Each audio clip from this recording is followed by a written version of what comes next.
కాకినాడ జిల్లా పిఠాపురంలోని గొల్లప్రోలుకు చెందిన తాపీ మేస్త్రి వీరబాబు పర్యావరణానికి హాని కలిగించని వినాయకుడి విగ్రహాన్ని తయారు చేశారు.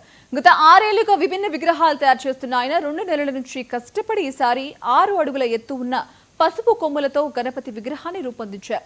ప్రజలు ఈ వినూత్న విగ్రహాన్ని ఆసక్తిగా తిలకిస్తూ వీరబాబును అభినందిస్తున్నారు. పర్యావరణ సంరక్షణ సంకల్పమే ప్రతి ఏటా గణనాథుని విగ్రహాల తయారీపై దృష్టి పెట్టేలా చేస్తోందని తాపీ మేస్త్రి వీరబాబు ఆనందం వ్యక్తం చేశారు.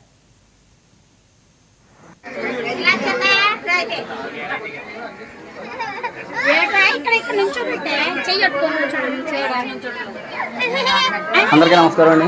మాది గొల్లప్రోలు మండలం గొల్లప్రోలు గ్రామం ఈబీసీ కాలనీ పొంత రోడ్ అండి. మేము ప్రతి సంవత్సరం కూడా విఘ్నేశ్వరుని రకరకాలుగా మట్టితోని మైనంతోని అలాగే పసుపు ముద్దలతోని తయారు చేయడం అన్నది జరుగుతుందండి. ఈ సంవత్సరం ప్రత్యేకంగా మట్టి మైను పశువు కొమ్ములతో తయారు చేయడం జరిగిందండి.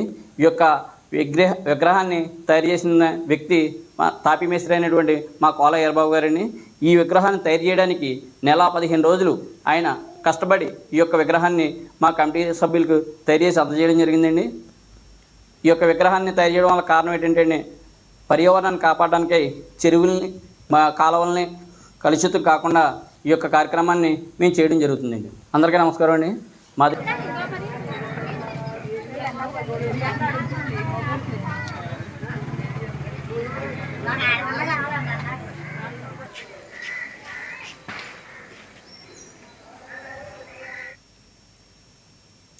తెలంగాణ వ్యాప్తంగా వినాయక చవితి